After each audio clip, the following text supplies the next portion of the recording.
Yeah, Councillor Templeton, question?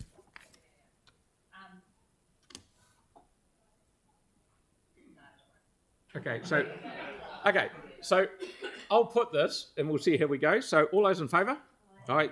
Against? Thank you, that's carried. Good work, great presentation.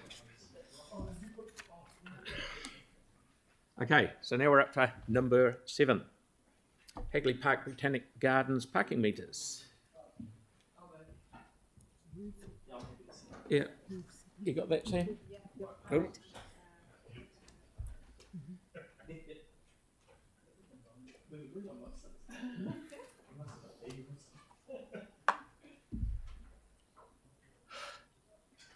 Okay.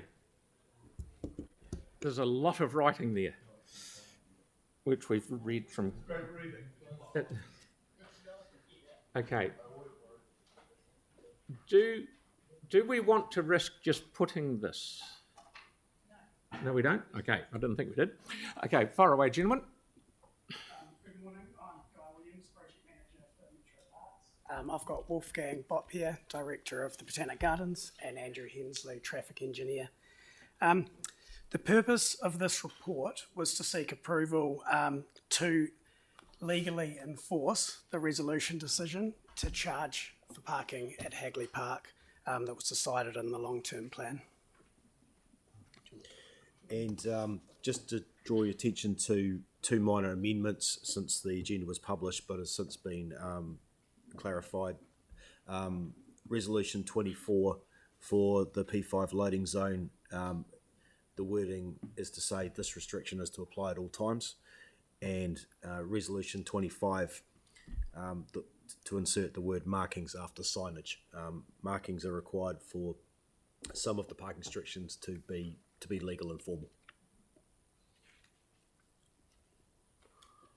Great.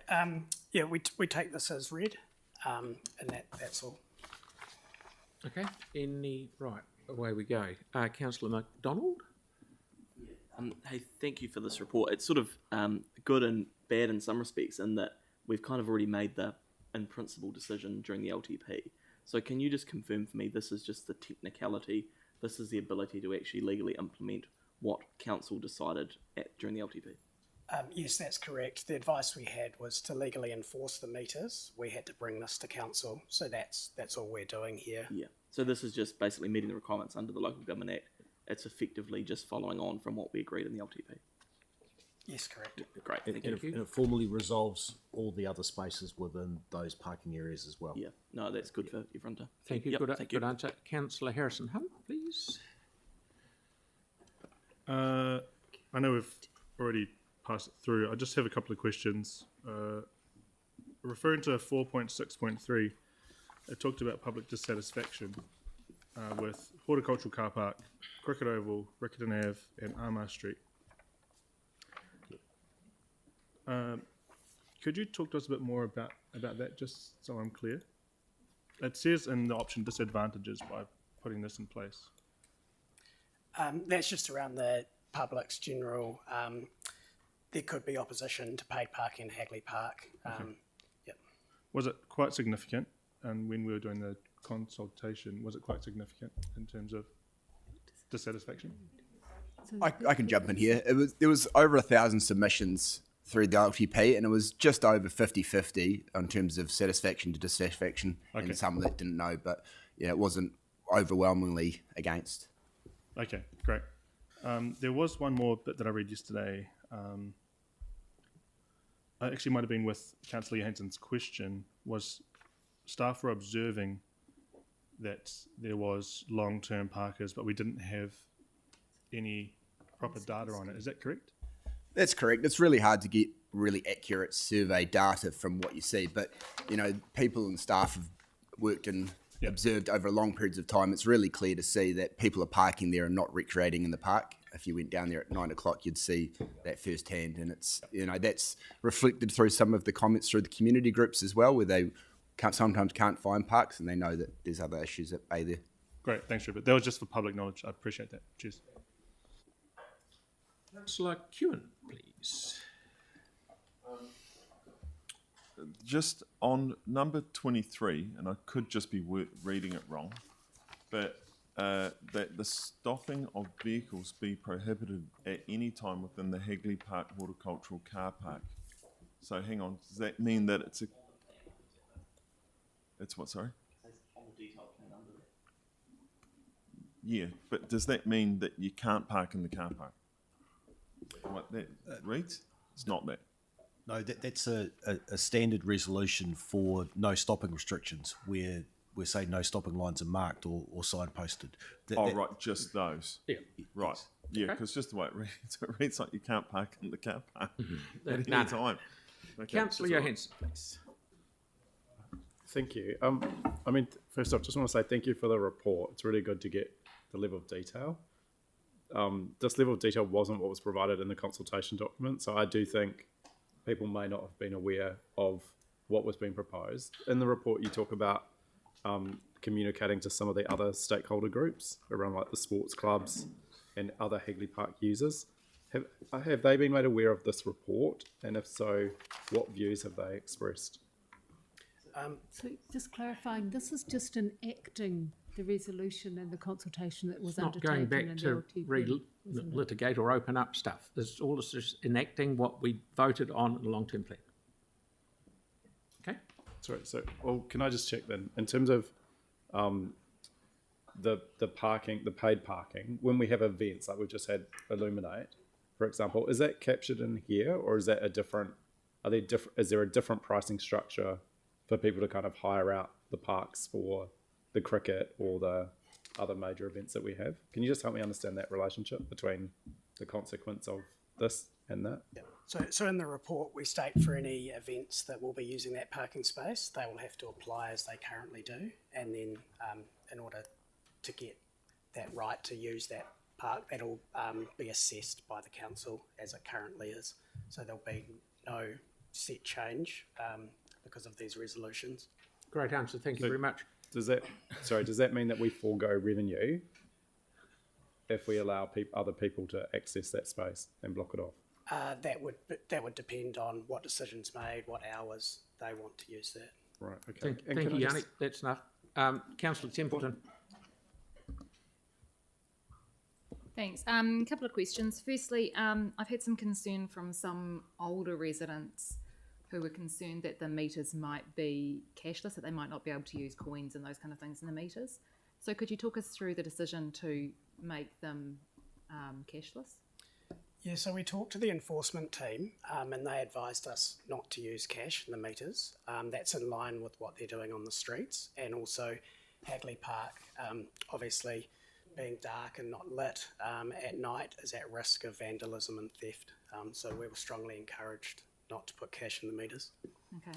And the proposal to do it from 8 till 5, which was in the original proposal in the long-term plan, matches the current parking restriction times for the 3-hour parking, but it's different to the on-street parking times for paid of 9 till 6.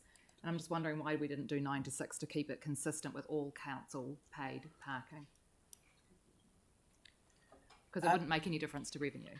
Yeah. It was more for the users of Hagley Park. So a lot of people recreate there after work. So it made parking available for people that are using it as a recreation space or working in sports clubs. But all of the people who will be using it during the day will be doing it for recreation now, because they won't be doing the long-term parking because it'll be paid. So why would we? Could I just clarify? I think it's hard to ask this team these questions because they're just enacting a decision that was made by the council. So they weren't making the choice or making a judgment call, they were just enacting a decision. They've had the questions before though. I've had some stuff answered. Yeah. So they're aware of the questions. All right. Beforehand. Okay, I'm just going to letting people know that I'm proposing to put an amendment up to make the weekend ones 10 till 4 instead of 8 till 5. Can we do that? Was Okay. it on We've got one more question from Councillor Kuhn. Yeah, and it's one Yanni's raised before, but so sorry about that. the pricing where it says the first hour's $2 and so on and so forth, but the machines can't pay $2 with cash. The machine then charges you another 50 cents. So it's not, when we say something's $2, it's not. It's actually 20% more. It's $2.50. That's all included now. So that's included now. We passed that about a year ago. Oh, so okay. Oh, great. Shows how often I always park here and just walk. Thank you. Cheap. Councillor Johansson, you had another question? Yeah, thanks. And I really appreciate getting the data with the infringements. In the press, it was reported that we hadn't been ticketing people for overstaying. It said not one infringement notice was issued for vehicles parked for more than 3 hours in March, April or May this year, and that we were only doing infringement notices for parked vehicles without a warrant of fitness or registration. Are you able just to clarify with the figures that we've been provided as to how many of those were for overstaying the time and why there's a difference in the information in the report? These guys aren't the enforcement. I don't have a more detailed breakdown of that data. That was just what I got sent from enforcement Yeah, yesterday. and you guys aren't the enforcement chaps, are you? You're just the bringer of the news. Right. Thank you. Okay. Councillor Fields.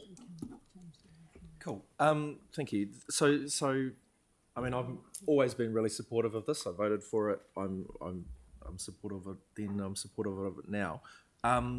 I guess the thing that I'm worrying about is that the idea of doing it is to increase the parks available for people using the park rather than people squatting while they're sort of, going to work. But what if it doesn't achieve that, and how do we monitor that? Like, I mean, people might just be very happy just to go and squat all day and we get the revenue, great, but it still means that there aren't parks available for people using the park. So are we sort of doing some monitoring there? I don't have an answer for you today on that. Yep. Okay. Okay. And will there be an answer for it at all? Is that something that we can find out? Are we doing some monitoring? I could probably. We won't know until we try it. will we? But we'd still need to monitor, with respect, Your Worship, we would need to monitor it. I can probably jump in there. At Hagley Park, there's strict rules around additional car parking anywhere around the park. There's still a number of free parks around the boundary of Hagley Park, and if we're still not getting the desired result from letting people recreate and find a park, at least we will be getting some revenue. So it's just the number one deterrent to start off with, and then we can assess things as we go, but we're not going to know until we hit the road. Okay, cool. Thank you. Okay, cool. So do we want to have, because we'll stop now and we'll do the debate, I think. Yes, yeah, and we might have a 5-minute break regarding the amendment. Okay, so we'll have 5 minutes break to talk about the amendment and then we'll come back and do debate. Is that right? If anyone wants to. Right, thank you all.